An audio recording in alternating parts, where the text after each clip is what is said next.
सरकार की जय, लाल की जय। बंद है।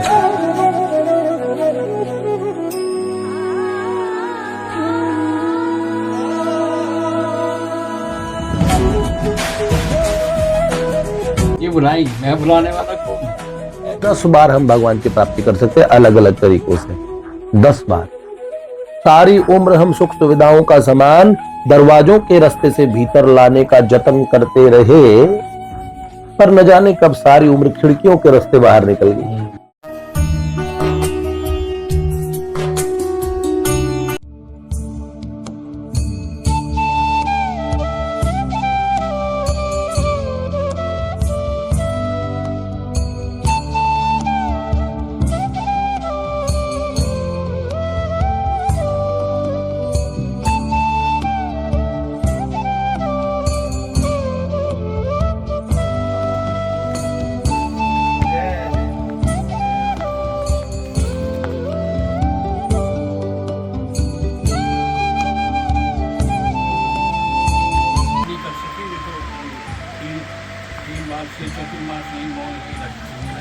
कौन?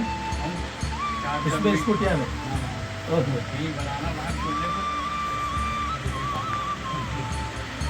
मौन रहते बाबा। हाँ।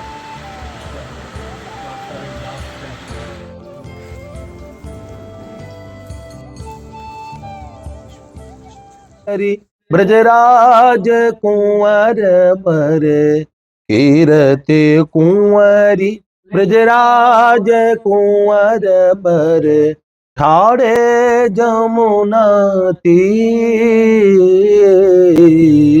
हरती के पैर युगल छवि, हरती के पैर गल छवि, हरती ये के पैर। अद्भुत आनंद आ गया बाबा।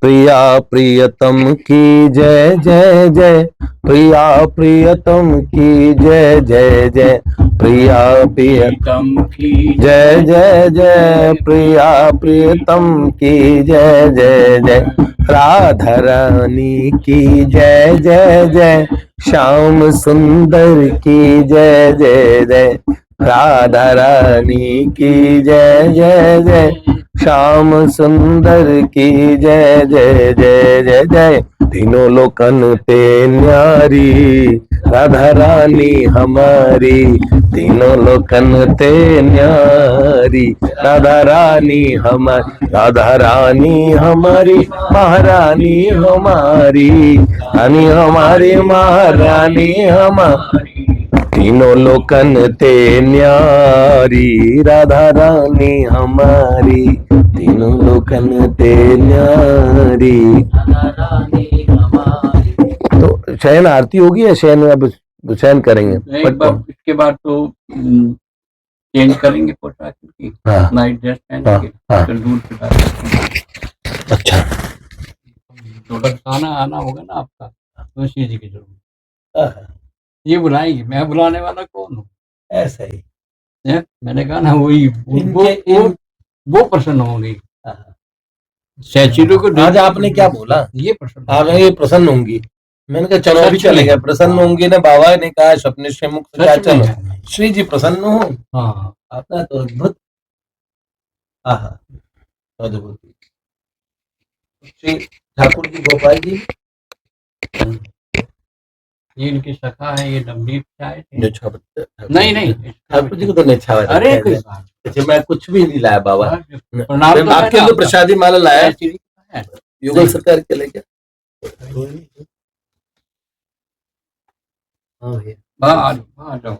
युगल सरकार के लिए भी है, बाबा के लिए भी है।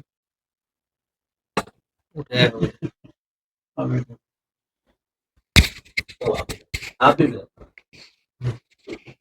राधा माधव सरकार की जय। अब ये याद रख।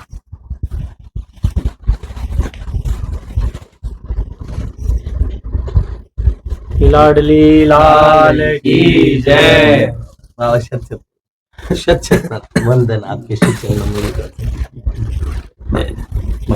आप भी रखिए, आपके साथ कि ब्रज के निकुंज जैसा मेरा हृदय सजा दो, उस निकुंज में निरंतर बिहारो लाडली, बिहारो लाडली, निहारो लाडली, करुणा भरी नजर से निहारो लाडली। बहुत सुंदर। तो ओ ब्रज के निकुंज जैसा, तो ये तो निकुंज बहुत बहुत सुंदर। लला लली बड़े सजे हैं भाई। आज ये तो श्रृंगार तो सुबह धराया होगा। संध्या हाँ सुबह का है। हाँ तो मुझे लगा ये मुझे बहुत सुबह। हाँ ये रंग मुझे बहुत प्रिय है ठाकुर जी पे। ऐसे ही तो हुआ जैसे आप तो संध्या मिले और हम संध्या से भैया हम नीचे आ रहे थे। हाँ रेमन बाबा गाड़ी से उतरे, एकदम आवाज लगी। मैंने भैया को कहा, मैंने कहा बाबा की आवाज लग रही है। तो बाबा कहाँ से आगे, मैंने को रुको तो सही। कितने समय पहले की बात है? तो सर्दी है 3-7 सालों का, ठंड का समय था। तो मैंने स्कूटी साइड में खड़ी की, मैं गया बाबा चलो कुटिया चलो। कह रहा मैं झांकी ले आऊँ, शिव जी की कृपा हुई तो मैं आऊँगा। मैंने कहा मैं यहीं खड़ा हूँ। नहीं आप कुटिया जाओ, मैं आ जाऊँगा। मैंने कहा यहीं खड़ा हूँ। उनको भेज दिया, मैंने कहा आप जाओ। वो करीब 20-25 मिनट बाद बाबा यहीं खड़े। मैंने कहा हाँ, मैंने भूल गया था यहीं खड़ा हूँ, अब चलो। परिकर कहने लगा नहीं। परिकर कहता ना गुरु की थोड़ा वो रहता ज्यादा दिखाने के लिए कि मैं गुरु का ज्यादा वो नहीं बाबा का तो ठीक नहीं है, बाबा नहीं जाएंगे। अरे पागल हो गया, बाबा की मुंह से बात हो रही है, तू से हो रही है। हाँ बाबा कह रहे मैं जाने को तैयार हूँ, तुम मना कर रहे हो काहे को। तो बाबा ने कहा बाकी गाड़ियां खड़ी, एक गाड़ी जाएगी। बाबा मैं यहाँ बैठे तो गेट पर कहने लगे 5 मिनट। मैंने कहा नहीं 2 मिनट। देखने लगे कि मैं कह रहा हूँ 5 मिनट के लिए रुकूंगा। मैंने कहा नहीं सिर्फ 2 मिनट बस झाँक। फिर आपका मन है, पौना घंटा बैठे फिर यहाँ सत्संग हुआ, ऐसा मन खुश हुआ। क्या बात। अभी ब्यावले में गया था मैं कहने के लिए, तो कहने के 5 दिन हो गए डायलिसिस होते हुए, और अब 1 घंटे बाद फिर अब जैसे तुम कहो। मतलब हमारा परिचय अब का तो नहीं है कि अभी 4 दिन से होगा, 20 साल हो गए होंगे तब से ही परिचय। तो 2 साल लोग ही आते थे, आज 2-4 लाख आते हैं, वही है। बाबा भी बहुत अद्भुत प्रेम है। लगता। उनके गुरु जी भी यहाँ रहे ना, पूज्यपाद श्री गौरांग मिश्र जी महाराज। हाँ, यहीं पर ये कई वर्ष उन्होंने राराबाग में पिछले साल। बाबा की बहुत परिकर सुनते हैं। अभी मैं वहां गया था ना, आप तो इतना सुनते ही वो सारे आ जाते हैं।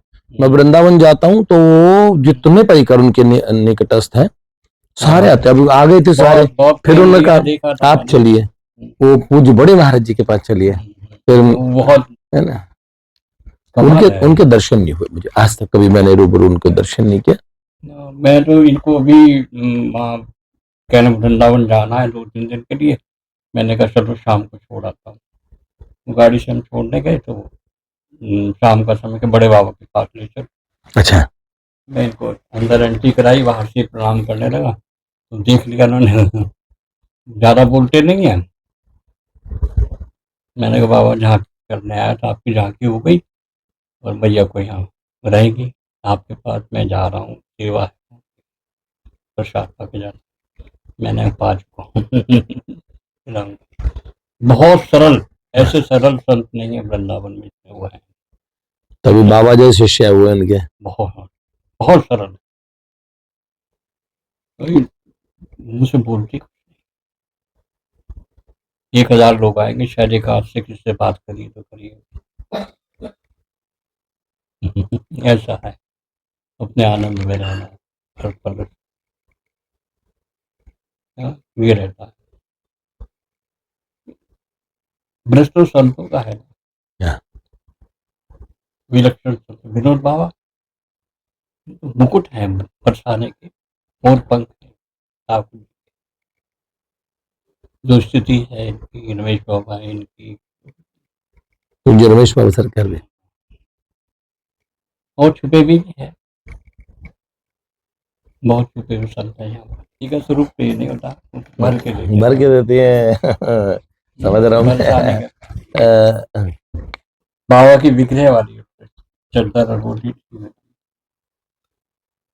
इस बार वो सब लोग जाने लगे तो बाबा भी बरसाने से आए, इनको गिरने। मैंने कहा कुछ नहीं चाहिए, देना तो बाबा की प्रसादी दो।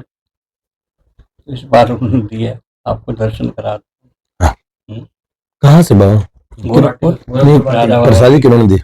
हाँ, वो संजय जी को है। आपके बात तो खूब होगी मान। हाँ, मेरे हाथ वो इनके है ना। हाँ, लो दे दे। 20 वर्ष पहले तो हाथ धुला पे धर्मपाल जी थे, धर्मपाल खेड़ा जी, धुलो। बाद में नाम उनका धर्म हरी। वो गोरखपुर जाते थे तो वो लेकर आए थे हमारे गोलोक धाम मंदिर में। वो आज भी शीशे में लगा रखे पूरा दर्शन करने के लिए। तो गोलोक धाम वाले महाराज जी जो है, नहीं, मुजफ्फरनगर गोलोक धाम मंदिर जो है, हाँ बहुत फेमस है वो। हाँ, उसमें एक धर्मपाल जी थे, हाँ। तो पधार गए वो लेकर आए थे 20 साल तक। तो वो आज भी शीशे में लगा रखे, सब लोगों को दर्शन। बाबा की थी वो। हाँ, और ये भी बाबा की है। बाबा की अपनी प्रयोग की हुई। हाँ, ये इनके विग्रह की है। ये पिछली बात है, ये पूज्य बाबा की प्रयोग की हुई है। ये प्रसादी है, ये विग्रह की प्रसादी। वाह, आनंद ही हो गया तो।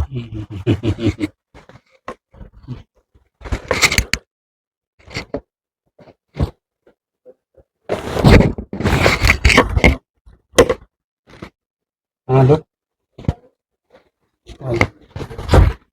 तो बाबा का स्पर्श हो गया, माथे पे लगवा लो। राधा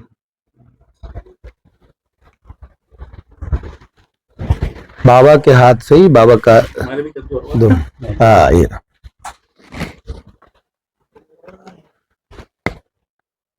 इस युग में भगवान के साक्षात्कार। बाबा मेरे को ये जो सिद्धांत की बात में कुछ बातें आती है, उनमें सबसे सरलतम बात परम पूज्य बाबूजी बाबा की ये लगती है कि कोई बाबूजी के प्रवचन था, किसी ने कहा कि भगवान के दर्शन इस युग में नहीं होते। बाबूजी ने कहा बिल्कुल इस बात को हम ठीक नहीं मानते, इस युग में दर्शन होते हैं। दर्शन की बात नहीं, लीला में प्रवेश होता है, ठाकुर जी से व्यवहार होता है, वैसा का वैसा ही होता है। तो भगवान के दर्शन मतलब बाय नाउ, जो भविष्य में बलि अंत समय जह जावनो है तह जीवते जीवन जाइए क्यों। ऐसी बात हम क्यों कहते हैं कि मरने के समय ही भगवान आएंगे? वो तो करुणा कृपा है। अंते नारायण स्मृति यम यम वापी स्मरण भावम त्यजत्यन्ते कलेवरम तम तमई बीति कौन्ते सदा सद्भाव भावित है। तो वो बात तो ठीक है, लेकिन वो अंतकाल के स्मरण, लेकिन इससे कहीं हम प्रमादी न हो जाए। दर्शन और पूज्य सेठ जी जो बात कहते थे ये बिल्कुल सत्य है उनका, कि अगर बहुत ठंडे होके चले तब भी एक जन्म में एक जीवन 60, 70, 80 वर्ष की आयु में 10 बार हम भगवान की प्राप्ति कर सकते हैं, अलग अलग तरीकों से 10 बार। तो अभी मैं कभी कभार ये देखता हूँ कि लोगों के मन में एक अवधारणा, साधक ही पाल के बैठा है कि मिलेंगे, कभी मिलेंगे, उसे उसका भाव दृढ़ाता नहीं है। या तो वो प्रत्यक्षवत वर्तना शुरू कर दे, उसी समय प्रत्यक्षवत अनुभूतियां होनी शुरू लगे।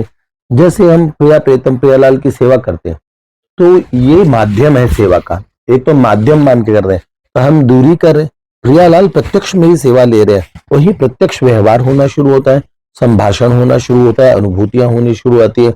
मुझे लगता है कि इतना सरल था क्या? साधक खुद इतनी बाधा लगाया था। सेवक जी थे पूज्य परम श्रद्धेय प्रातस्मरण स्वामी जी महाराज से, उन्होंने पूछा महाराज जी शीघ्र अगर दर्शन का अभी भी हो सकता है? उन्होंने बोला हाँ, अगर दृढ़ विश्वास हो, केवल भगवान की कृपा पे दृढ़ विश्वास करो, भगवान आज ही आ सकते हैं। तो उन्होंने बोला हाँ, बस संकल्प में विकल्प नहीं होना चाहिए। ठीक है, अब स्वामी जी ने कहा अगर थोड़ा कातर उत्कंठा हो प्रभु में को दर्शन करने, हमारी सर्व ये तो भगवान सरा रहे हैं, तो हरि बिन नाई सरेरी माई। और उसी समय उन्होंने और इस तरीके से अपने घर के मालाएं ले गए कि भगवान आएंगे मैं प्रभु को पुकारूंगा।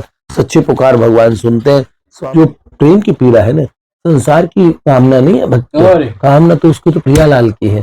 तो प्रियालाल नहीं सुनेंगे कौन सुनेंगे? तो स्वामी जी अपनी भाषा में हंस के बोला करते थे ये बात।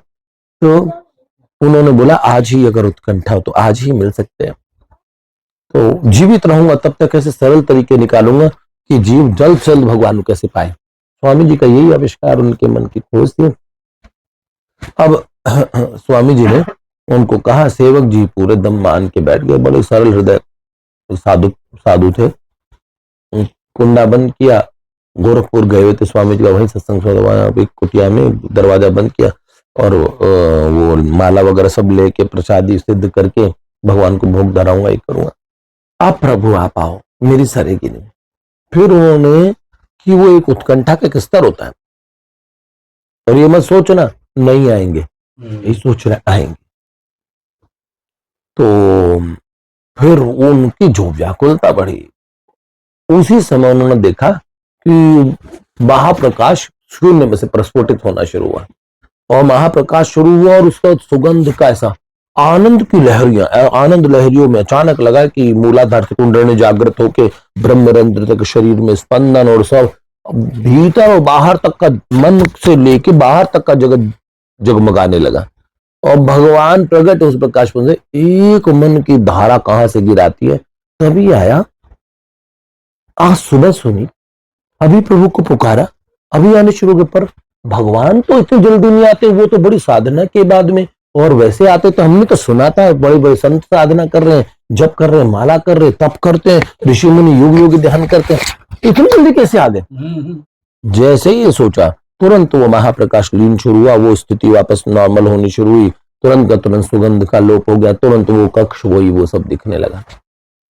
फिर बड़े पछाड़ खा करके रोए, लेकिन लाभ नहीं हुआ। मैं क्या हुआ ऐसा? पे स्वामी जी महाराज के पास एकांत में जाके बहुत रहे, महाराज जी ऐसी स्थिति हुई थी, भगवान आने वाले थे पर चले क्यों गए, ये सब अदृश्य क्यों हो गया? इतना महान प्रकाश मैंने अपने जीवन में देखा, भीतर बाहर दोनों, ऐसी सुगंध, सब कुछ लोकोत्तर। स्वामी जी ने मुस्कुराते पूछा, मन में ये तो नहीं आ गया कि भगवान इतनी जल्दी कैसे आ सकते हैं, इतनी जल्दी तो आते ही नहीं। तो उन्होंने बोला, हाँ महाराज जी मेरे मन में ये आया था कि भगवान तो इतनी जल्दी आते नहीं, वो इतनी जल्दी कैसे आ गए? बस स्वामी जी ने कहा, तो फिर प्रभु ने कहा कि अब इतने तो साधना पे मिलता हूं तो साधना करो।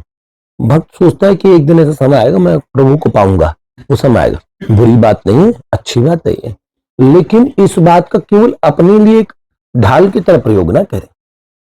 वो कल कब आएगा, वो कल आज क्यों नहीं आया?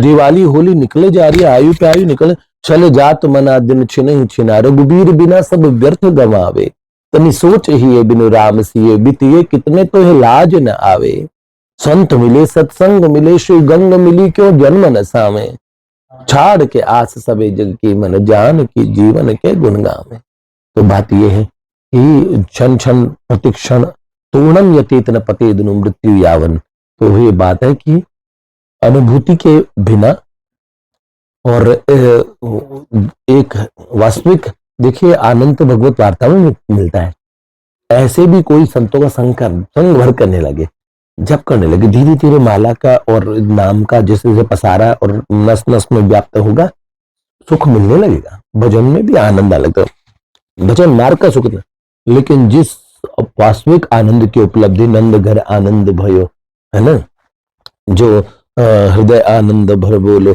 जिन किशोरी जी की हम, तो उन महानतम आनंद की उपलब्धि, अपार संवित सुख सागरे अस्मिन लीन पर ब्रह्मणि यस्य चेता, फिर तो भीतर यहाँ पे एकदम महान सुख का समुद्र उमड़ उठता है। बात यही है, प्रभु तो मिलते हैं और इतने सरलता से मिलते हैं। इतनी बाधा हम साधकों ने अपने परसेप्शंस, अपनी थॉट प्रोसेस बहुत सारे बना लिए, ठीक ऐसे से, क्योंकि हमने ये सुना है कि अमुक संत ने इतना भजन किया, भजन और भगवान की प्राप्ति, उन्हें भगवान की प्राप्ति हो चुकी थी, वो भजन ही भजन करते हैं वो। तो आप ये ना सोचे कि वास्तव में भजन तो हम सोचते हैं कि भजन इसलिए करें कि भगवान की प्राप्ति होगी। भजन तो जीवन बन जाता है। भजन तो उनका महापुरुष जी नहीं सकते थे, क्षण भर रह नहीं सकते थे। वास्तविक बात यह कि भगवान की केवल अब किसी कई कई लोग पूछते हैं कि भगवान के दर्शन कैसे होते हैं, कितने विलक्षण। हाँ, माना हमने कि विलक्षणतम घटना है, लेकिन हम एक बात विनम्रता से ये बात भी निवेदन कर दें कि भजन तो, दर्शन तो प्रारंभिक स्थिति है लीला राज्य के साधकों की। भजन के दर्शन के बाद तो उनसे रूबरू भई अब गिरधर सो पहचान, तो उनका हमारा जीना शुरू होता है। असल में या तो देखिए ये अवधारणा मिट जाए। अब जब हम प्रियालाल जी की सेवा करते हैं तो हमें अगर इसका सबसे जल्दी साधन यही है कि हम उन्हें प्रत्यक्षवत व्यवहार करना शुरू करें भविष्य वाला नहीं, क्योंकि वो तो है ना, हमें बोध नहीं हो रहा, वो क्या बात है। आप अपने बोध को इतना वो मानते हैं, तो आप ये मानिए कि प्रत्यक्षवत भगवान कहते हैं माम पश्यति सर्वत्र सर्वम च मयि पश्यति। तो एक देखना होता है अपनी, आप ऐसे देखना शुरू करें। हाँ, भगवान कहते तस्याहम न प्रणश्यामि स च मे न प्रणश्यति, वो मैं उसकी आंखों से दूर नहीं रह सकता। जैसे आज का इसका खेल होता है ना, श्रृंगार के समय तो एक अभी ये क्या, अच्छा ये इन्होंने श्रृंगार धारण किया, कितना पल पल का अनुभव है।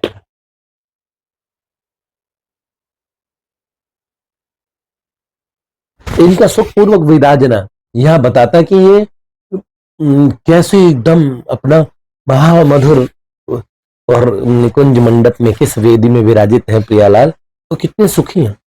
जाते हैं ना, देखिए हमारे लिए ठाकुर जी भविष्य की वस्तु नहीं है।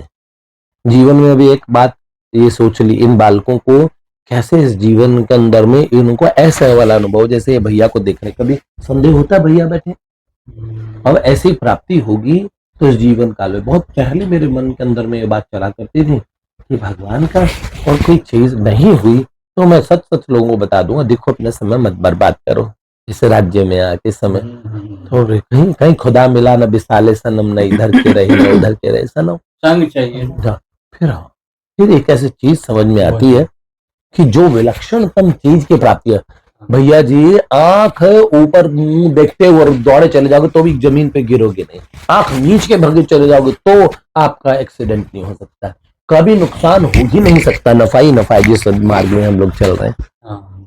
तो बालकों को धीरे धीरे असल में हम जो इस प्रेम राज्य में चल रहे इस मार्ग में भावों को छोड़ ही नहीं रहे। असली त्यागी तो संसार के लोग हैं, बेचारे छोटे नाशवान कांच और कंकरियों को बटोर रहे और रत्नों को खो रहे हैं, रत्नों को खो रहे हैं। असली त्याग तो संसारियों ने किया है। भक्तों ने क्या त्याग किया, रोटी की जगह हम रोटी खा ही लेते हैं, कमी तो है ही नहीं, गाड़ी की जगह गाड़ी ले आते हैं और सब चीज, पता ही कौन सी चीज कमी है। आज जो हमें साधन की जरूरत तो मिल जाते हैं ना हमें, तो हमें किस चीज का अभाव हो रहा है। जो गलत है वो नहीं करना चाहिए, तो वो तो मनुष्य चाहे भौतिक जगत में उन्हें भी नहीं करना चाहिए।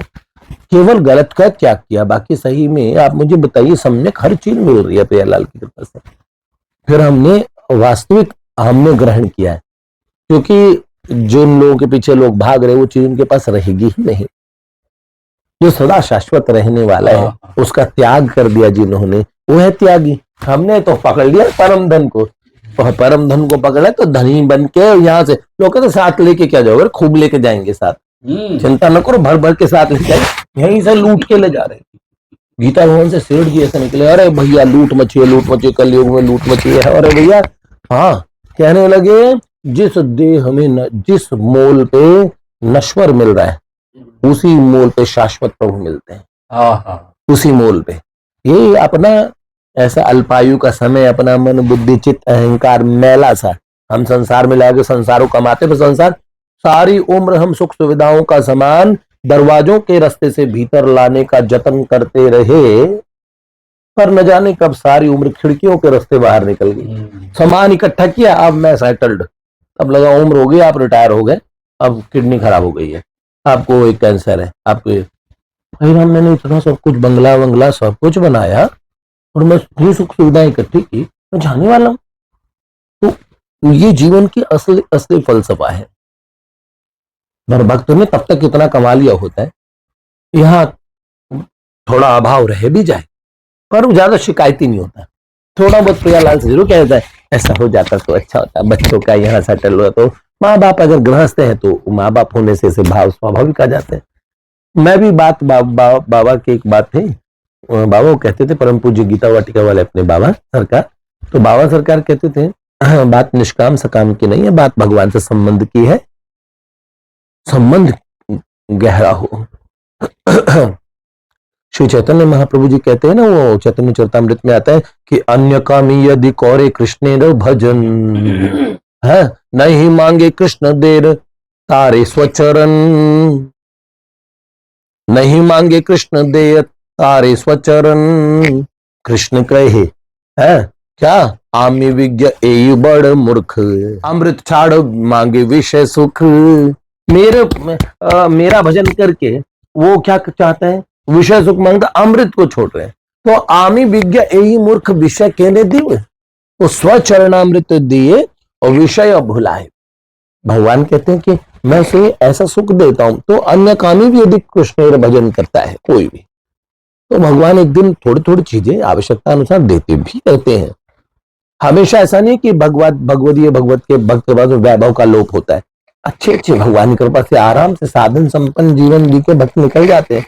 जिन्हें अकिंचन रहना है तो भी उनके लिए भी अकिंचनो अनन्य गति शरण्यम तो तव पाद मूलम शरणम प्रपद्ये, वो भी ठीक है। अकिंचनों के लिए भी प्रभु है, साधन संपन्न भी हो तो भी कोई प्रॉब्लम नहीं है। बात संबंध की, एकदम भगवत संबंध पूरा दृढ़ा जाए। और अनुभूति तो इसी काल की वस्तु है, भविष्य की नहीं है। पहले तो इनके आज इन्होंने विश्राम नहीं किया, ये दोनों देख रहे हैं यहाँ पे। अब तो इनको शयन की पद सुनाते हैं कन्हैया। दोनों शयन समय शुभ दर्शन के जय, लाडली लाल निरखी छविली जय, श्री लाडली लाल निरखी छविली जय, ललन प्यारे होना खिन ओट माधव प्यारे, होना खिन ओट लाल अब कुंज भवन पगधारो, चलो सखी सोएंगे युगल किशोर, लली जो कीजिए सुख शैन लाडले, कीजिए सुख शैन, श्री लाडली लाल की जय। भैया अब ठाकुर जी को पढ़ा देते हैं। लो भाई, हाँ हाँ नया है, किशोरी जी वंशी बजाते, किशोर जी की चीज है, हमारी किशोरी जी की। ये राधाष्टमी पे यहाँ पे हाँ ऊपर स्नान होता है ना, हाँ वही ये बाबा के लिए दे गया था मैं, उन्होंने चुटिया पे बांध दिया, मैं तो इस पे बांध के रखूंगा। ये राधा पूजा ने दी। जय जय श्री राधे, आनंद हो गया आज तो। जा सखी उस शहर उनके घर, बड़ी दूर वो शहर उनका घर, ललिता गाती तो मधु सागुले, प्रेम तो लेना उस कातुले, आंसू हंस हंस के आते उन्हें, सुनो विशाखा सखी के चुटकुले, प्रेम गाथा इंदु गाती, उसकी मेहंदी इनको भाती, जब भूख इन्हें सताती, चंपा जो दौड़ी आती, आधी रात में भी लगाती, छौंक छल छल जा सखी उस शहर उनके घर, बड़ी दूर वो शहर उनका घर।